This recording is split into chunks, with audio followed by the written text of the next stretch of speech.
Thank you so much, Dr. Williams, for giving us this interview. And can you tell us first a little bit about yourself and your background and what your current work is about?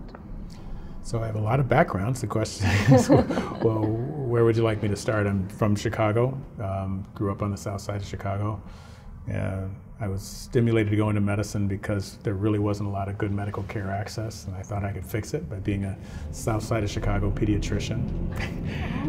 As it turns out, you go to get a little older and find out that you have, sort of propensities and things that you enjoy, and for me that was cardiology.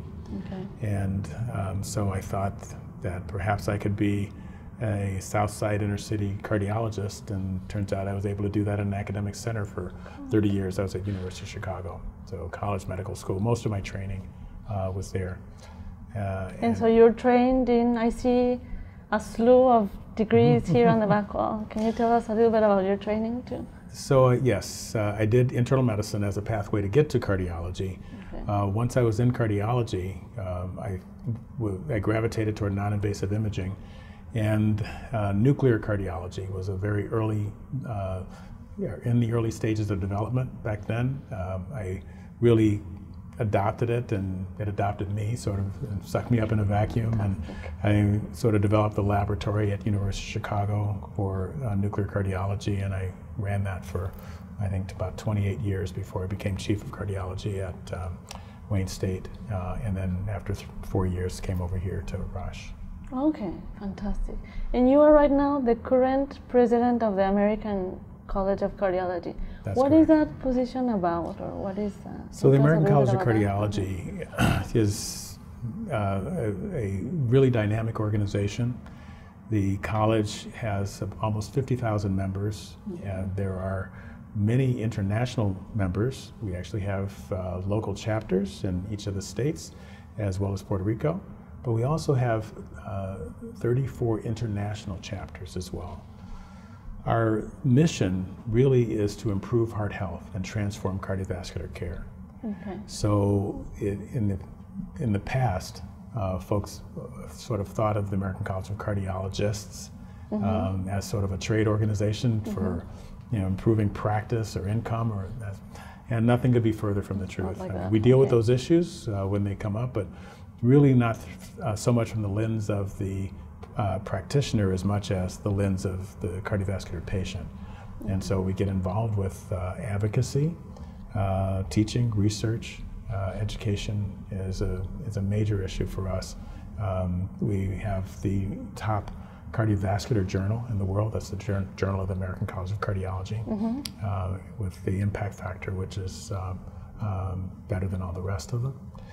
We have the registries, which are a major initiative started about 10 years ago by the ACC, where we really set out to try to measure quality and to thereby improve quality.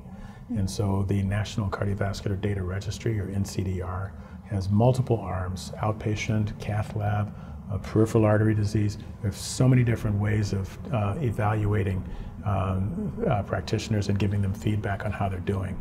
And it's good to know if you're in a practice and your charts get reviewed, and 50% of your patients who have a high LDL cholesterol or an indication for a statin aren't getting it, but and the rest of your practice is worse than you, it would be good to know that, right? And so we have a way of making sure that people get the information that they need to know. Okay, fantastic, very, very good. And so, Dr. you made national headlines with being a vegan cardiologist. Indeed. Can you tell us a little bit about that? So you're vegan. How long have you been vegan, and what led to you following this diet? So it actually goes back to an ACC meeting where back in the early 2000s, we actually used to get our cholesterol tested, and it was mostly the statin companies.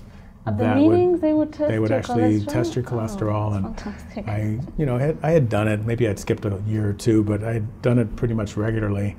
And the biggest change in my life is that I was no longer coaching a nationally ranked tennis player, so I wasn't playing tennis twice a day every day. Wow. And I can't believe you were playing tennis twice a day at some yeah, point. that really was Fantastic.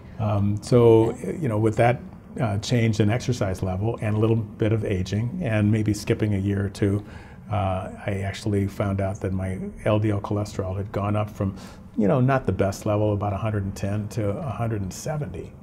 Now, all that time I was eating what was considered a heart-healthy diet of chicken, fish, no red meat, no fried food, not much in the way of dairy. But little did I know that I was one of those hyper-responders. And if you look at the amount of cholesterol, not fat, but the cholesterol in a chicken breast, no skin, not fried, it's actually substantially more than a pork chop. And if you look at fish, it completely varies by species. And so you might have a small amount of cholesterol in an anchovy, but I was eating a lot of salmon. Salmon's very high in cholesterol per serving. And so having had a little bit of information about the Dean Ornish diet, mostly because I'm a nuclear cardiologist and I had seen those publications on the improvement in blood flow with vegetarian diet, and I assumed that there was going to be some relation to cholesterol and removal of plaque, because that pretty much had been published. And then that same month, in March of 2003, there was a portfolio diet that came out in the Journal of American Medical Association talking about a plant-based diet that was equal to a statin in lowering LDL cholesterol and C-reactive protein. And so I adopted that pretty much that same day. 6 weeks later, my LDL had gone down from 170 to 90. Oh, that's amazing. So I haven't knowingly eaten a milligram of cholesterol since then, but you know. Good for you. Yeah. I found that myself I was not really aware of that the lean meats and fish actually contain a large amount of cholesterol, many of them. Correct. Do you find that that's a common misperception amongst the public in general and amongst other medical professionals? There really is a lot of misconception. Folks are thinking of a heart healthy when they're talking about obesity. It is important. It is important. There's no question. Well, I'm sorry. I started to say there's no question about it. There is a question about it. There is the so-called obesity paradox. If you look at, there are certain conditions where obese people actually do better. It's counterintuitive for cardiologists to think that way, but it sort of emphasizes the difference between cholesterol management and risk affiliated with cholesterol management and weight. They are two separate conversations. Then you have to have the diabetic conversation and then the hypertension conversation. And they are really they're similar, but the similarity is that they can all be improved by plant-based nutrition. Okay. Let me bring you up to the new things. I'll just make a brief list for you of reasons that animal-based diets have difficulties. Probably one of the more interesting one is the TMAO. I'm not sure you've heard that one. I have heard, but I'm not too familiar with it. Trimethylamine oxide. Okay. So it turns out that there is a compound that you can measure in the bloodstream that if you divide people based on the level of this in their blood into 4 groups, you know, low, medium high, and high. Those 4 groups do completely differently in both heart failure and the category of heart attack, stroke, and death, cardiac death. Okay. And there are separate publications, you know, on this issue. So it's a good predictor.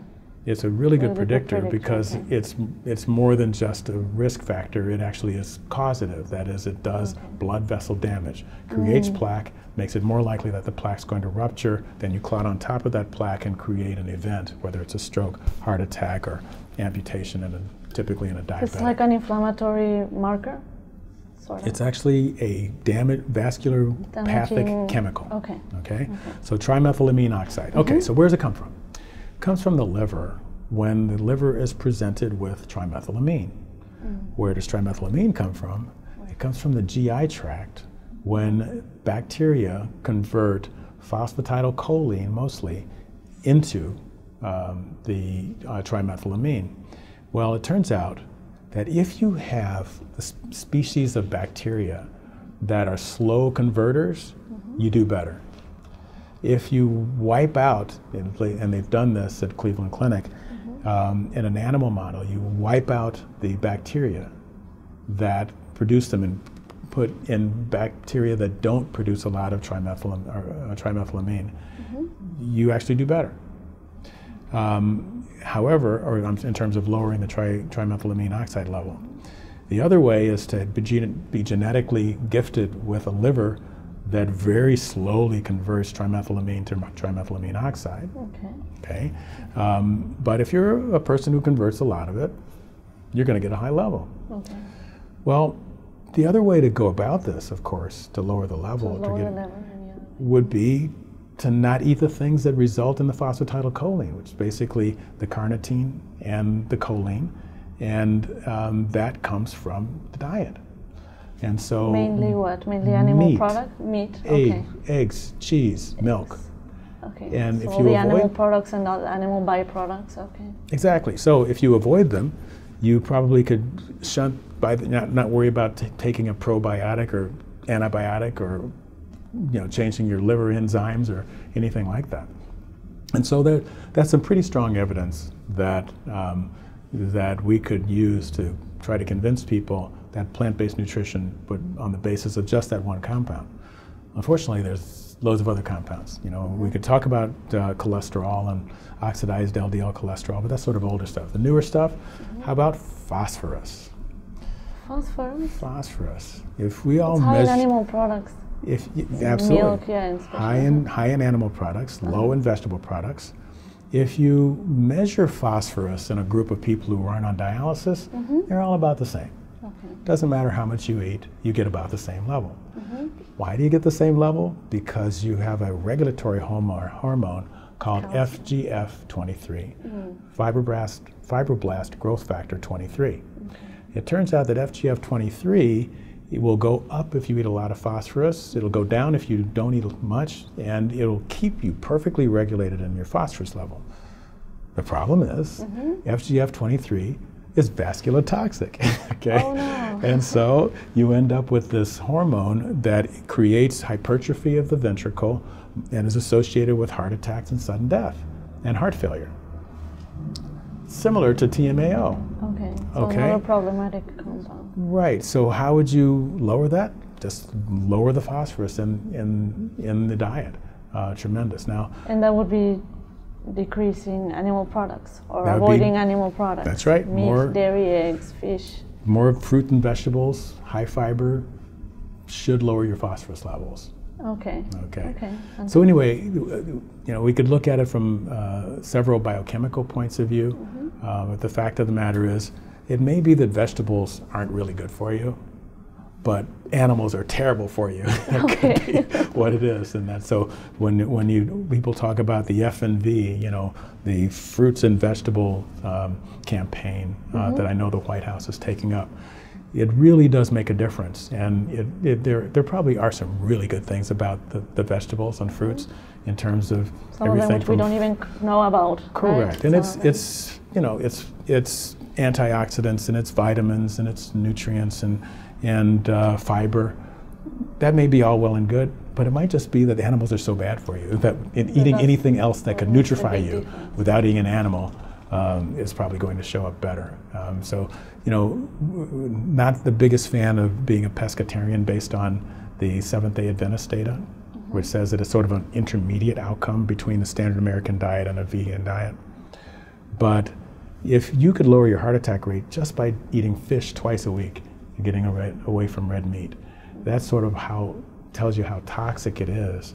And so, But the optimum diet that you would recommend, correct, given the prevalence of mercury and given the prevalence of, cholesterol within the fishes as well, or correct. Even if it was a fish that had no mercury, a completely clean fish with no DDT or mercury, the optimal diet that you think would provide optimum nutrition and health would be a diet with sure, and so there are good reasons that a pescatarian diet is better than omnivore diet. So pescatarian is better than omnivore. Okay. But a vegetarian diet is better than pescatarian because you're not getting, with fish you mentioned mercury, but it's also PCBs. There's saturated fat, there's cholesterol, and so so as vegetarian well as, you would classify as better than pescatarian? By far. but still a diet with a vegan diet, a plant-based vegan diet, which would not include any dairy or eggs, right, would be kind of the gold standard if somebody was willing to do it. Very, very well said. That's been published from the Seventh-day Adventists, where they categorize their population into 5 categories: the standard American, the semi-vegetarian, where they eat everything, they just lower the amount of meat and increase the amount of vegetables. You could see about a 15 to 20% decrease in hypertension and diabetes just by doing that. And then if you go pescatarian, you get another 15 to 20% decrease. And then if you go lacto-ovo vegetarian, you get another 15 to 20%. And then if you go vegan, you're really talking about an 75 to 80% decrease in hypertension, diabetes. Fantastic. Indeed. And I read that Dr. David Spence in Canada, he and 2 other academics, I don't remember, Dr. Jenkins I think was the other one, and they were advocating for a limit of cholesterol of 200 milligrams daily, and they were saying that a single egg, I guess a large egg, would contain more than 200 milligrams of cholesterol. It's about 240. 240, and so they were advocating, and they were saying that eggs should be eaten only for people, the way that they framed it was only for people with terminal illness, because of course that did not go over easy with egg board, but what they were making a point is that everybody's at risk for cardiovascular disease. Right. We are all at risk, and so right now the limits say that 200 milligrams is what people who are at risk for cardiovascular disease should be sticking to. And they said, well, we're all at risk for it, so we should all not eat eggs and keep our cholesterol limit low. So I guess that's a kind of a battleground right now, I'm sure, with the cholesterol intake and what we need to keep it under. Yeah, so I'm sure it must be right now difficult. That's interesting. I would say congratulations to them. I do worry about the 200 because we do know that there's an inverse relationship between the absorption and the amount that you're eating. So when you get to the lower levels, you're probably going to hyperabsorb more. So that's one thing. The other thing is that I talked about TMAO and phosphorus and cholesterol. I didn't talk about IGF-1, insulin-like growth factor 1. And so I am a little concerned about eating the animal protein. In general. Be it eggs, fish, exactly, skinless chicken, anything. Right, because of the IGF-1 levels that have been associated with cancer growth. And so if you're terminal, I guess that's what, if people say, well, I have cancer, so it's okay, that probably isn't the right thing to do. You're right. There's loads of anecdotes. I would love to see a randomized trial, but enough powerful anecdotes that of people I've known personally and people I've known, where it happened to a family member there, that somebody gets to the cancer patient and tells them, oh, you've got to go vegan, it's going to help you. They lose weight. They have what appears to be stabilization of their disease. And the oncologist will see the weight loss and say, you have to eat more, eat some steaks and stuff like that. And then the disease runs rampant. So I was always worried about, not getting the animal protein. So until the movie Forks Over Knives came out, I wasn't absolutely vegan. I was eating 0 cholesterol, okay, which meant that I was eating egg whites. Egg whites. And once I saw that data, I kind of stopped and said, let's take it. Pretty compelling data that he has done. It was. He kind of can make cancer growth go up and down depending on the animal protein that they feed them. Exactly, and it turns out that was subsequently published in Cell Metabolism in 2013. So if it's truly peer-reviewed evidence, I'm not going to eat it. So. Okay, so best to stay away from animal so. products and just embrace a plant-based vegan. Can you speak to us a little bit about, we have very little time remaining, about the ubiquitousness of cardiovascular disease? I read some studies that they did autopsies on soldiers, in American soldiers who were in the battlefield in Korea, and some studies here in the US people who died from non-medical, I mean, yeah, from like accidents or suicide or homicide, non-medical related causes. And it seems like atherosclerosis is pretty ubiquitous on a Western culture with animal products. Can you tell us a little bit about that, just in general? So this has been, as you mentioned, a well-known phenomenon. The distressing feature, you know, we knew this about Korea, and those were 18-year-olds dying on the battlefield, where they were able to see fatty streaks in the aorta, early plaque development, on a Western diet. I've heard reports that, you know, that in more modern studies, that it goes down to the age of 3, where folks have actually seen plaque developing. My concern, of course, is that we have so much plaque, and it isn't necessarily recognized.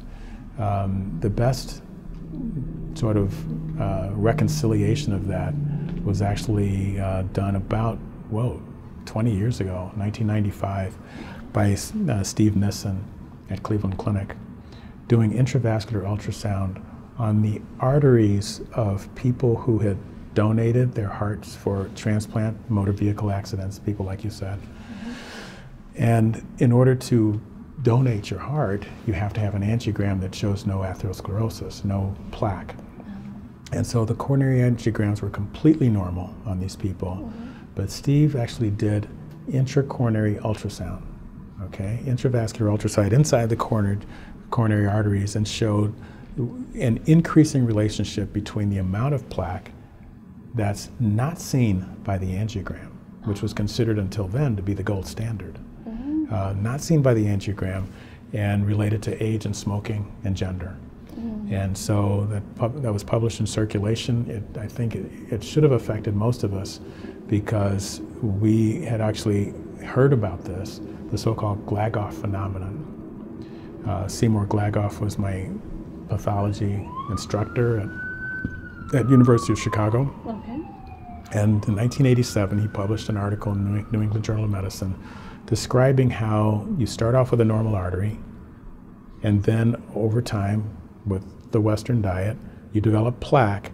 The artery on the inside does not change, but you develop plaque in the wall, and the artery expands to accept that plaque so that the lumen does not change.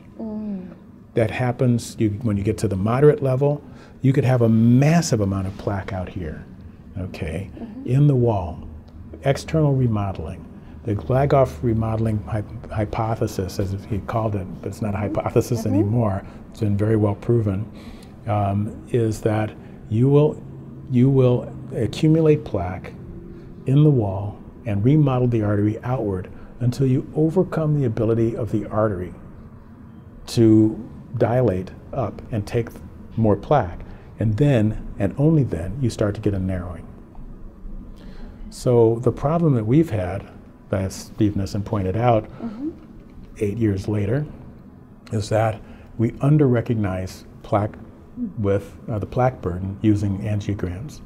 And so we need some other way of going about it. Now, it turns out that non-invasive imaging with CT doesn't require, like an angiogram like one would do with intracoronary ultrasound. And one can look at soft plaque in the wall with a technique such as that. The real implication, though, is about our everyday patient who is told, oh, you had a narrowing in one of your arteries, it's mild, 30% narrowing, you're okay. Well, they're not okay. They have a massive amount of plaque burden, which has overcome the ability of the artery to remodel outward. And if they have it there, they probably have problems all over their body. Correct. And so not only in that one location, I mean, there is some variability in the amount of plaque that happens in each location. The aorta, for example, up around the aortic arch, tends to have a lot of plaque in one spot. We see that all the time on CT. The abdominal aorta tends to have a lot. There are a couple arteries that rarely, if ever, get plaque. Radial arteries and internal thoracic arteries. That's the reason that the bypass surgery is usually done with those arteries, because they just don't develop plaque. But everything else tends to plaque. develop. Exactly. And so when you see that coronary narrowing of 30%, the message has to be, you're not okay. You have a massive plaque burden. I don't need to put a stent over this little piece of it right now, but we need to change all of the dynamics that got that plaque to be there. That's diet, exercise, high-dose statin. We need to be concerned. I always tell my patients with the little 10 to 20% narrowings and they think they're okay, I'm telling them, are you left-handed or right-handed? Most people are right-handed. I say, as far as I'm concerned, the most important artery is not the one we're looking at, it's the left carotid. Because if you have a stroke, that really changes your life completely. And so why worry about one little tiny piece of plaque when it's really a global phenomenon that has to be dealt with in a global fashion? Okay, definitely, definitely. And just, I know that we're coming close to the end, but you have an upcoming talk that's going to be called Nutrition, the Future of Cardiology, or something to that effect. Do you feel like this would be a very effective intervention and to unburden the healthcare system to transition to a plant-based vegan diet? So I've made a few controversial statements during my presidency and before. One of them was that wouldn't it be nice within a couple of generations to, eliminate our specialty. You can say that half jokingly, but we could make some strides. And I really applaud my colleagues at the American College of Cardiology, particularly the Prevention Committee and the Population Health Committee, for working on ways of trying to make the health of the population better. I also have the patients who say that they're not going to take statins. I have the ones who say they're not going to do diet. The ones who say, they say, I'm not going to take statins because the side effect profile is just so terrible and it's going to do terrible things. I say, the biggest side effect of statins is ruining the Medicare budget because people aren't dead. But they're not well either. Okay, and so that's a economic problem that's not sustainable. So we have to get into the prevention. We have to become better at turning off the faucet rather than mopping up the floor. And so diet and exercise and weight control, having people understand what their blood pressure is, what their cholesterol is, and actively keeping that front of brain and working on health issues has to become a foremost function of what we do in medicine. Much more prevention, so that we don't have to do as much treatment in the future. I completely agree. And let me just get your thoughts. So Kaiser Permanente published in their medical journal, more research is needed to find ways to make plant-based diet the new normal for our patients and employees. Okay. It's interesting. I fundamentally agree with that, but it comes off as if there isn't a good database already. There actually is a pretty solid literature foundation, but what I'm looking for and what they're looking for are randomized trials that come to the level of evidence that all of the guideline committees would say, okay, it's self-evident, this is something that we all need to do. And we haven't quite gotten there yet. But that's so hard to do though, like a randomized trial when it comes to diet, because the problem is people are, I think that when it comes to nutrition, we don't really do those trials, right? Because it's not like we have like a matrix where we have people where we feed them every day for long periods of time and we know exactly what they took and what they did. What you just said is, how do you do credible research in diet on free living populations? Well, one is to not let them live free, but that's not going to happen in this country.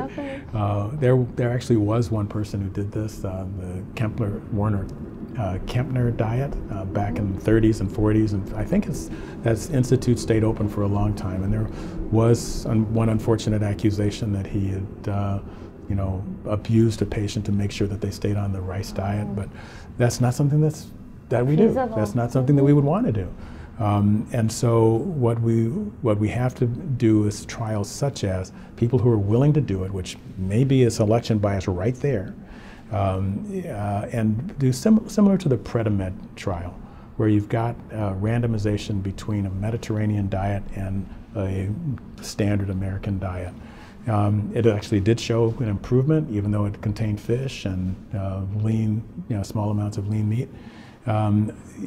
We think we can do better than the residual risk that we saw in the Predimed trials, but you have to be able to conduct those kind of trials. We do have, where you randomize people or self-randomized, and that's sort of what happened with Dean Ornish. They'll recruit people, and you have the 1/3 of the group that does exactly everything you say, 1/3 of the group that does it halfway, and the other group that doesn't do it, and so we divide them into 3 groups based on their compliance.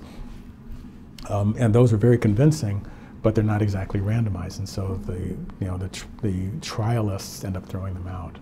So it is a challenge, and I know there are some, we're making some headway in small populations here and there where folks are able to do these things for relatively short periods of time.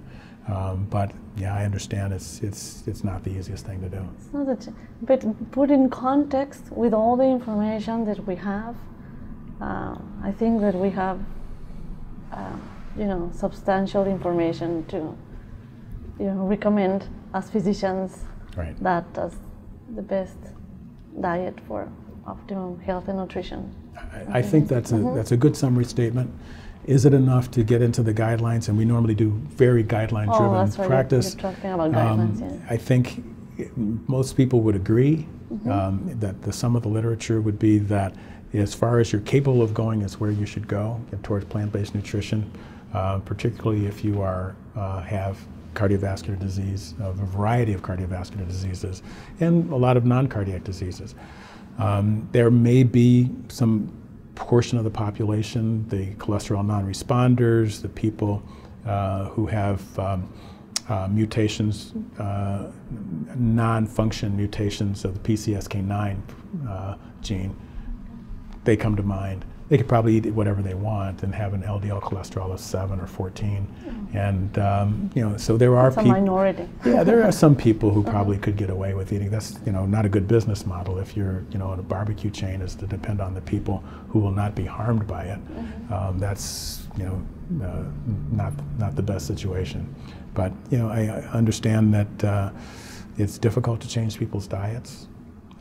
They hold their dietary beliefs are as deep as religious beliefs, and sometimes it takes a major scare or illness to convince people that they should change any of their habits, including diet. Dr. William C. Roberts, you're familiar with him, another prominent cardiologist and cardiovascular pathologist, wrote the following, and I just want to get your thoughts on it. He read, "Although most of us conduct our lives as omnivores in that we eat flesh as well as vegetables and fruits, human beings have characteristics of herbivores, not carnivores. The appendages of carnivores are claws, those of herbivores are hands or hooves. The teeth of carnivores are sharp. Those of herbivores are mainly flat for grinding. The intestinal tract of carnivores is short, that of herbivores long. Body cooling of carnivores is done by panting, herbivores by sweating. Carnivores drink fluids by lapping, herbivores by sipping. Carnivores produce their own vitamin C, whereas herbivores obtain it from their diet. Thus, humans have characteristics of herbivores, not carnivores." And he also writes, "Atherosclerosis affects only herbivores. Dogs, cats, tigers, and lions can be saturated with fat and cholesterol, and atherosclerotic plaques do not develop." Have any thoughts on? Agree completely. Agree? Yeah, of course. Bill Roberts, I consider him a friend. I got to hear him speak, I think, last weekend before we were on a program together. He has some amazing comparative biology insights. I, of course, that the comparative biology sort of implies,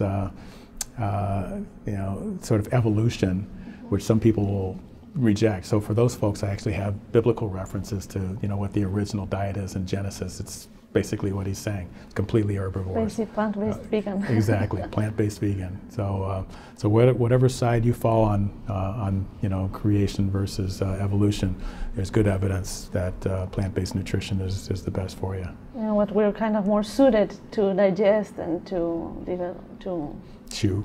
Okay. Yeah, that's right. That's a good point about the teeth. Excellent. Well, thank you so much, Dr. Williams. My pleasure.